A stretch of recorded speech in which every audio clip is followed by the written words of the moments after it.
All right, welcome to episode 33 of Stream Roulette. I'm Daniel Towns with Steph Broadbridge. Hello. Hey, and this week we watched Partner Track. We did. So let's do it. Let's do it.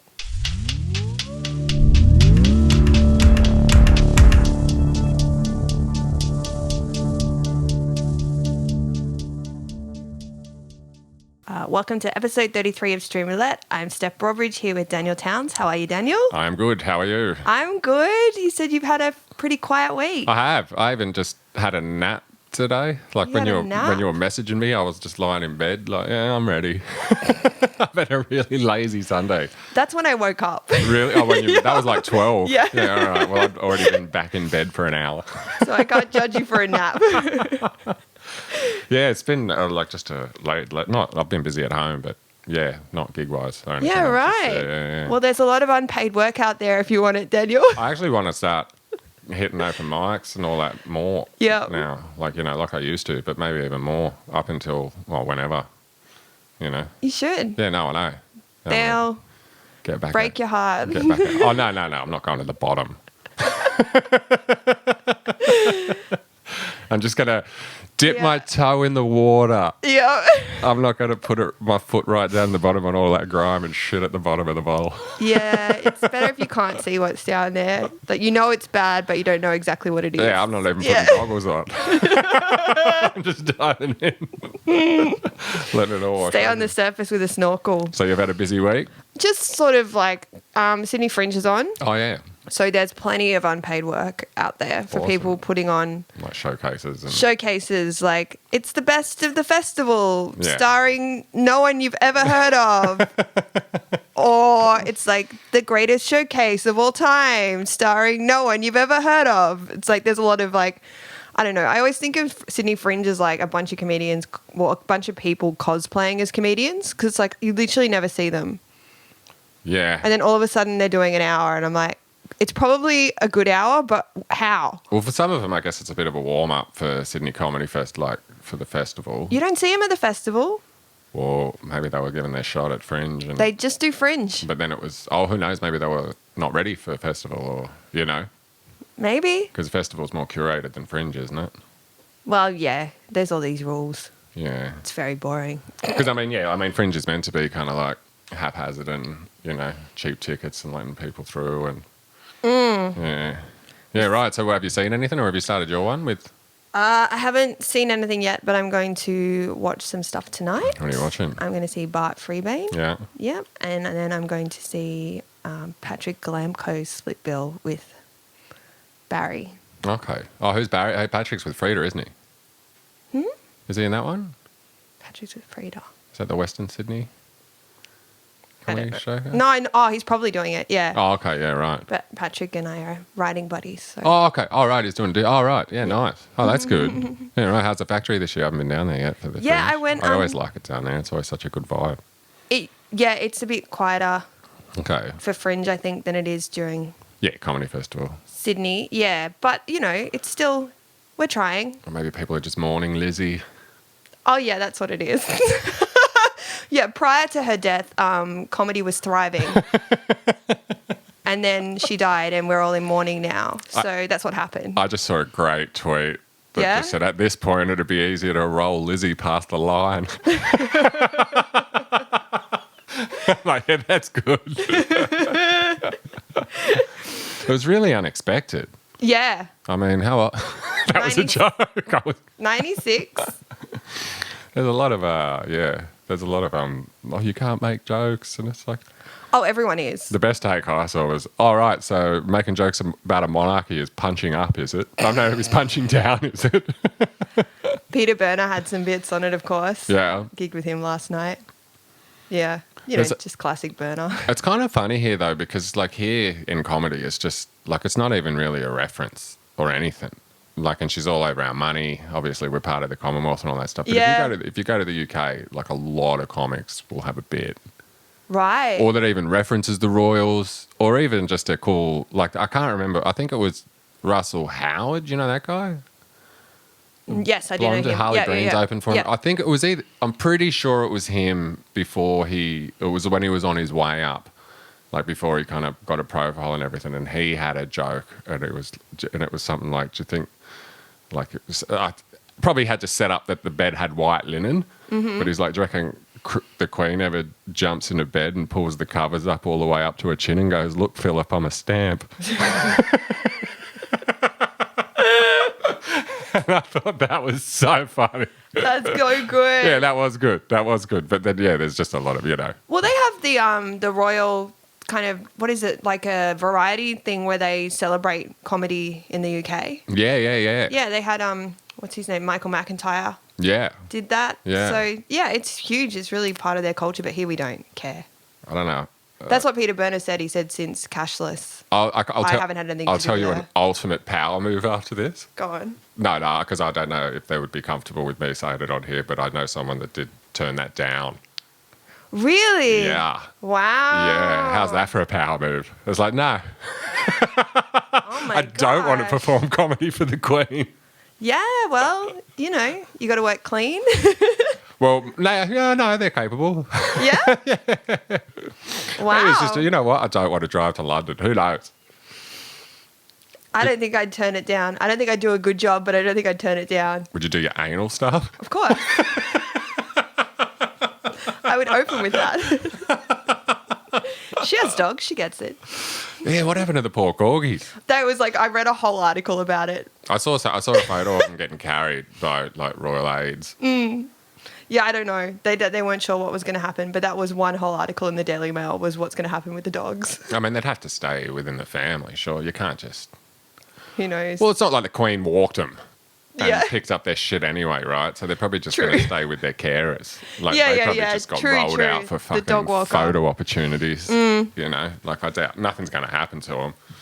Like, in that sense, they're not going to get rehomed or... Did you see the articles about her cousins No. in care homes? No. Well, they're trying to pin it on her, but apparently she was 15 when it happened. Oh. But there's like 2 cousins, Yeah. disability just cut off. But that was common. Yeah, and that was a long time ago. Yeah. Not that makes it better. But Oh, yeah, but that the oldie times. that We was did done. that. We chucked out. that was one episode of Upstairs Downstairs was that. Was it? Yeah. One of the kids had Down syndrome and they sent them to a care home. Is Upstairs Downstairs a show? It's like it's not real. It's not a documentary. It's like a TV show. I thought that was something that David Brent pitched on. No. What was that game show? Oh, maybe, but no, it's like it was a TV series, a BBC Or TV he series. was... It's a cross between Upstairs Downstairs and something else. Yeah, right. Yeah, I can't remember, but I really remember that It's like, Upstairs Downstairs. It's like Downton Abbey, but before Downton Abbey. Okay. Yeah. Yeah, right. I mean, now we got a king, which is a bit... Yeah. I mean, we don't care, but I mean, we don't have anyone really, do we? no. Did you hear what happened with Gay Waterhouse No. for the Queen's funeral? No. Someone told me this morning because someone from the park's going to London today, and like the partner was going to go, but she couldn't because all the flights had booked. And Gay Waterhouse wanted to get over there for whatever, probably publicity, and no flights, so she's leased the Prime Minister's plane. Wow. That's a baller move too, isn't it? Yeah. I would have been more inclined to ring up and go, oh, sorry, whoever's in charge. Charles in charge. Sorry, Charles, there's no seats. I can't make it. Like, who wants to sit on a 24-hour flight? She wouldn't have voted for him either.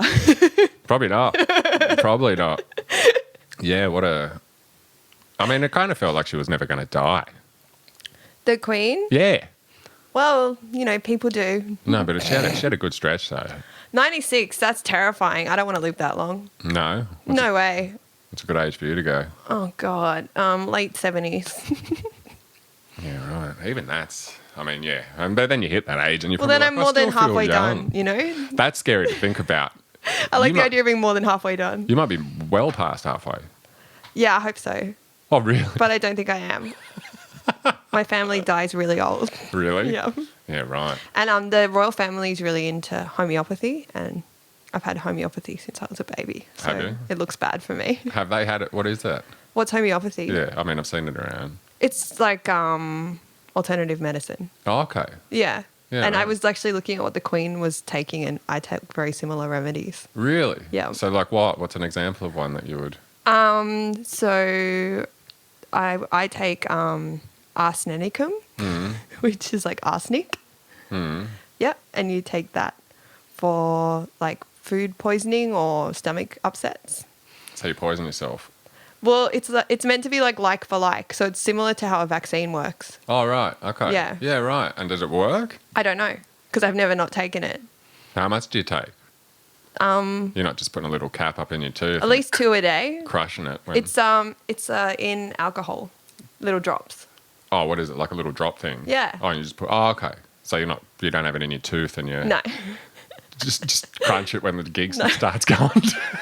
I do take it before gigs though. I take yeah. Yeah, right. Mm-hmm. I've never heard it. I mean, I've heard of that homeopathy, homeopathy, whatever it's called. Yeah, well, the royal family was really into it. It's like Chinese medicine too. Yeah. Well, I don't know, but yeah. Charles is very into it, so it'll be interesting. Really? He got in trouble for promoting it. What, as opposed to actual medicine? Yeah. Imagine growing up. I mean, everyone gets in trouble from their parents for doing the wrong thing or whatever. But imagine growing up in public like that and dressed down and No. that would be so hard. No. Which royal would you be? Oh, I don't know. I'd be Harry. Would you? Oh, the like if you had to be one, yeah. Like the fucking party one, the one that doesn't want to be king. Do you have a Nazi suit available for costume parties? No. Forgot about that. It was just a fun larrikin. Completely forgot about that. Yeah. Oh, there you go. Okay. Maybe I'll just fly my helicopter into a wall then. So what did you think of Partner Track? Yes, so... Well, what's it about? Partner Track. So it was made this year. Yeah. 2022. Created by Georgia Lee, who is a Chinese-American writer. And it was based on a novel, right? Was it? I believe so. Okay, yeah.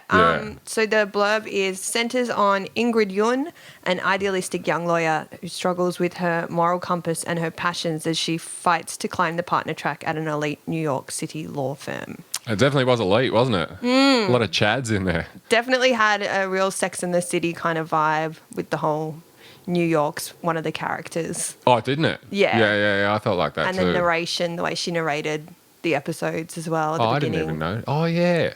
Yeah. Yeah, right. What'd you think? Yeah, I mean, it was very watchable. Yeah, it was watchable. But I wouldn't say I loved it. What about you? Yeah, same. Like, I feel like, yeah, it was watchable. It was enjoyable. It felt very, What? like it started off good. Yeah. But it was just a bit slow paced, I think. And then the way it ended, did you watch it all? No, I watched 6 or 7 episodes. Oh, right. Well, so a lot of it, but not all of it. We ended up watching it all. Mm-hmm. And the way that it ended, like, it's like, is there going to be a second series? Oh. But, like, the cliffhanger was a romantic plot, not an actual, like, it was a B plot. Oh. Like, it was a B storyline. It wasn't the main storyline. You know what I Yeah. mean? So, like, if they bring it back, they're bringing it back to see what happens with her and a guy. They're not bringing it back to see... You know what I mean? Well, 7 episodes in, I didn't really care. But someone did... What happened with the guy? Fuck her over. Mm-hmm. And she finds that out right at the end. Right. But, yeah. No, look, it was decent. I found it interesting. Like, I found some of the guy characters interesting. Like, did you see that dude that did the stand-up thing? I did see that. I didn't actually see the stand-up thing because I went to the toilet, but I can imagine. And that character... I had to skip through it because it was so unwatchable. Really? Yeah, but then that's because it's stand-up. I can't watch actors do stand-up on TV. It's like one of my pet peeves. Yeah, it's like, it's great to be here, boy. Are my arms tired? Yeah, that kind of thing. And I'm like, he started with a dick joke and I was like, come on. But he was so... He's very good. He's good at playing an obnoxious... Yeah. He looks like he'd play that douchebag in... Yeah. But you didn't like... everything. You didn't like all the... Or not didn't like it. You didn't get sucked into all the... Well, obviously the running system. theme through that was about discrimination and racism. Yeah, and the system. And it was done within the law firm to make it so that it was like an elite kind of environment. I imagine the creator, I don't know, I'm putting words in her mouth, but I imagine that she had a similar hard time in the entertainment industry or because she doesn't have any law background, I checked. Oh, really? She has a degree in science or something kind of science. So Yeah, right. I imagine that this is sort of parallel to what she's experienced in entertainment because it would be a very similar. Oh, it's probably everything, though. Well, it is. It's anything that's good. Anything that pays. Yeah, like in childcare, it's not a thing. Yeah, anything that pays well. Yeah. Yeah. It's like on cruise ships, the higher up you go, the lighter the skin colour gets. Right. And then it goes back to tan once you get to the offices. Yeah, and so it's the female thing was probably the first episode, and then it went into also sort of race and all of that stuff. But it just it was a little too laboured for me to get into it. I don't like when there's a clear. I think we've had this conversation before. I don't like when there's a clear victim and a clear evil character. Oh, you'd rather figure it out. Yeah, I don't like the black and white of that, and the fact that like the guys, the white guys that were privileged, none of them were putting the work in. She was the only one working, and I'm like, that doesn't seem realistic to me, because in reality, and I'm only relating it back to comedy now, but in reality, there'd be way more competition for the straight white guys in that industry. Oh, there'd be 70 of them going for it. Yeah, so they would have to work extremely hard just to get those positions. Yeah. In the first place, which means that their work ethic would be just as strong as hers. And so, yeah, while I think, yeah, sure, she was being discriminated against for being a woman or being Asian or both, the fact that they weren't doing any work, they were just coasting, that really irritated me because it wasn't real. Yeah, it made them look lazy. And it was too much. It was like, oh, the lazy white guys get away with everything while this poor Asian woman works her ass off. I'm like, I don't think that's, even if it is real, it's like, it's not an interesting story. There's no way that she worked for 60 hours when he threw that task at her. And oh, no, that seemed real. We've got 60 hours. That seems 60 very hours real. Straight. Yeah. For sure. I had to work, I did 72 hours once at a magazine. What, straight? Yep.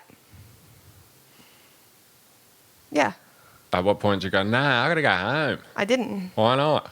Because I had to finish. For whom? For the deadline. Whose arbitrary deadline? The magazines. Oh, okay. I'll be like, all right, see you tomorrow. This one's coming out December 2nd. Well, no, I could. Yeah, right. You get into the mindset of I can do it, right? And that drives you. Yeah. So those hours didn't seem Like Mark Watson used to do those 24-hour comedy shows. Ugh. Do you ever? Nah. No. Oh, it'd just be like, you'd just pop in at like 3 a.m. and like Nick's son would be getting up for a guest spot and like half of the audience would be asleep. And people are coming and going and staying there. But that was a test of endurance and stamina, and yeah, but that was more of a cycle. Why? Oh, totally. No. Yeah, exactly. Who's that for? No one's having a good time. Publicity, something interesting, place for people to hang out. At least in law, it's about money. Like, there's no money in that. No, I know. There's no anything in that. No.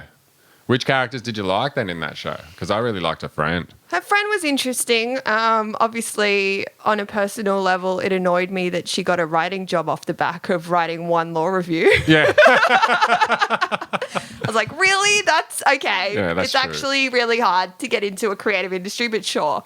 Oh, she's a lawyer, so she know how to write. Yeah, but come on. Yeah, no, I agree. So, yeah, that pissed me off. But So you react to the I don't even notice that. I'm like, oh, good on you. Another storyline. She wants to write. Good on, get out of there. And you're like, they shot at half ad. yeah. Where's all the pictures that got rejected? Where's the passion? Yeah, fair enough. Fair enough. Yeah, I liked the characters were fine. They were all, it was just a bit heavy-handed, I thought. Yeah, look, I definitely felt that I couldn't pinpoint what it was, but there was, like, it's definitely not one of those ones where you're like, oh, fuck, I need to see another one and another one, and I hope they keep making this. Yeah, it was just entertaining and watchable. Yeah, it's very watchable. With stuff that we've heard about and been aware of happening in society for a while now. Yeah, it didn't have anything new to say. Yeah, like if it was made 20 years ago. Yeah, maybe. I mean, Boston Legal... But that's the thing, would it have been made 20 years ago? Well, I mean, Boston Legal did that 20 years ago. Yeah, that's true. The Practice did it 25 years ago. Practice, there's another good one. Like those subjects were already... But I feel like they were more procedurals, weren't they, than this? This was more of a... Initially, yes, but like by the third, fourth seasons of those shows, they were narrative. Absolutely exploring those kind of okay. subjects. Yeah, within a law firm. So it didn't even feel, to me, that exciting or new. Yeah, okay. But how do you make it exciting new look at show in those fucking- 2022. You know, like everything's been done. Or just someone needs to do something different. Or why does it have to be the same interest? Why does it have to be the same place? It's all the time. I guess what was different about it was that it starred a Asian woman, and that's very unusual. That's true. All right, well, let's come up with a show here then that hasn't been done. All right, it's a sitcom. A podcast. A sitcom. About TV shows. A sitcom where of prison. comedians talk about it. Yeah, a sitcom of prison officers. Yeah. Okay. But what's the... Well, isn't that just that's been done, hasn't it? Has it? Yeah. I don't know. I don't know either. I'm just trying to think of something. What about two paramedics Paramedics. that just get everywhere late? Yep. So everyone dies. Or gets more injured than they should be, and then the paramedics are just trying to patch things up and make up excuses as to how they got there. Like, I don't know, maybe they're going to get burgers on the way. Maybe it's like, oh, he's had a car accident. Fuck, what's another 3 minutes? I wanted to write a show about childcare because I don't think that's been explored. That would be interesting. Yeah. And hard. Yeah. Like if you've got kids there. Yeah. Really hard. It would be interesting. One of my friends from school works in childcare as There's a well. lot of weird characters in childcare. That work in childcare. Yeah. Really? It's a real crazy mix. Do you even have to like kids? No. Yeah, 'cause I was most of them don't. Most of them are kids. Yeah, right. So what's the what's the appeal of childcare? The hours. I mean, apart from the the fact money. that all you need if is you're young, it's great money. and all you need is a Working with kids check. Yeah. yeah. Yeah. Yeah. I mean, I did it that time. Yeah, you Yeah. did one day. What was that do? Oh, no, I actually can't name. Yeah. No, oh, fuck, your ears ring, don't they, Yeah. when you leave? My Yeah. But I reckon that'd be all right, like in the sense of, I mean, it would be hard if you get the, like, big problem kids and kids that can't understand and whatnot. But, like, if you're just supervising and throwing a ball around and whatnot. Yeah, I mean, for me, the funny would come when you have to explore difficult themes and you've got to do it with children. Yeah, that would be hard. Like NAIDOC week, do you know what I mean? Stuff like that. It's like, that's really, or when you have like a kid who's trans, it's like all that stuff. Dealing with 5-year-olds and those topics is really interesting. Yeah, that would be... That's what they need. They need a remake of Kids Say the Darndest Things, Yeah. but without Bill Cosby. Yeah. To talk about. Yeah, get rid of him. Maybe get rid of Bill. Just in case. But yeah, just to cover some more modern. Yeah. Not to cover, why is the sky blue? Yeah. Why is Steve wearing a dress? It's That'd like, be- okay. That would be hard to... I mean, you're right, though. There's not much new stuff on. And even if you flick through Netflix, like, I mean, next week, the one we got to come up was Love is Blind. Mm-hmm. Is that a reality one? That's another reality, I guess, dating show. Great. But they can't see each other. Okay. And so they do all their dating through, like, just there's a wall between them. So it's like a dating app. Yeah, but it looks like there's weddings and, like, it's Nick Lockie and Vanessa Lockie. Lachey. Them ones. It's them again. Lachey. So they've really pigeonholed themselves as the relationship fucking show hosts, haven't they? They have. It's probably not even that happy behind closed doors. You know what I mean? Like you just see that and it's like, all right, if you're out there doing this, what's happening behind closed doors? Yeah. But that just I mean, who knows? Maybe it'll be amazing. But it's like, there's another one. There's another real estate show that I saw that was like, it's essentially just 4 people trying to sell their house in America. And they're trying to pitch their house to sell to different real estate agencies. It's like, that's not even a show to me. Like, show me, like, real estate porn, like those nice, the things I can't that's afford. the only good bit, right? It's like Yeah. looking at the crazy expensive house. Yeah, the one with the waterfall inside. Yeah. But if you just show me a nice house down the street that I could work a little bit harder and have, like, it's not that. But it's all those. It's the homeowner ones. It's the relationship ones. It's the cooking ones. It's all... Yeah, my mum was Or the trying to get me to talent watch ones. one about glass blowing. I think I've watched that one. Yeah. I watched something about glass blowing. She's like, it's like Bake Off, but for glass blowing. I'm like, yeah, do I need to see that? It's actually really interesting. That's what she said. I'm sure it's great. Get some stained Murano glass. I'm sure I'm going to watch it, and I'm sure I'm going to get really into it, and I'm going to care who wins, and it's going to suck me in, because all these shows do. look, I will say with this one before I shit on it too much, the characters in this are late 20s, early 30s. So it's pitched younger than I am. Oh, okay. I didn't So as a even realise disclosure, that. I would say that potentially would be more interesting show if I was 10 years younger. Okay. Yeah. I didn't even take that into consideration.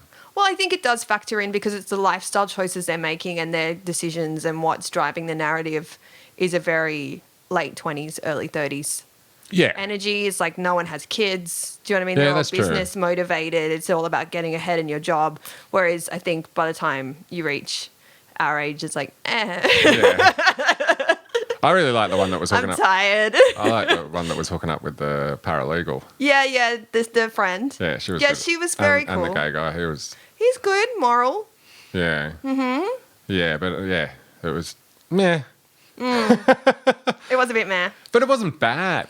The other thing I found really Look, I'd recommend it to anyone that's doing a podcast about TV shows that they haven't seen before that come up random. Because it's hard. Like, there's so much stuff out there. Like, Yeah. look, if you want a legal drama and that sounds interesting, go for it. watchable. Yeah. Oh, so yeah, the only thing that I did notice that was interesting from shows that were around 10 years ago was that the female characters in this show were very assertive and very confident, and that was unusual. Yeah, they were, weren't they? They were assertive and confident and not in a sexualized way, and you Yeah, just right. didn't have characters like that 10, 20 years ago. So Oh, that's true. I will give them credit for that, and I enjoyed that as to be honest, like initially a little bit grating for me because that's not how I grew up, but once I got used to it, it was like encouraging. We need to change the name of this podcast to Steph analyzes TV shows and explains them to Daniel. I did my homework. Steph notices all this stuff, Daniel doesn't. Yeah, well, I just look at it and go, those rich white guys, I didn't go to a private school. My dad's not rich. I can't be them. yeah, well, you know, I mean, you're not them, and that this show's not about Yeah. those characters weren't you. They were, guys that came from money, using that money and connections to. Honestly, the closest one I could relate to was the paralegal. Yeah, right. Like in the sense Because of... he was like charming and punching above his weight. Well, because he was punching above his weight and that he wasn't, like, he wasn't a lawyer. He was Yeah. just like the shit kicker and he was still a fun guy and a nice guy. And, Yeah, true. you know, but he was just like, He didn't. He also didn't follow the rules of the hierarchy, yeah. which I thought was a very you thing. Oh, I didn't even notice. Like, I wasn't even thinking that. I was just more like how he was. Just sat and- at the table, and they're like, "You're not supposed to sit at the table." He's like, "I don't know."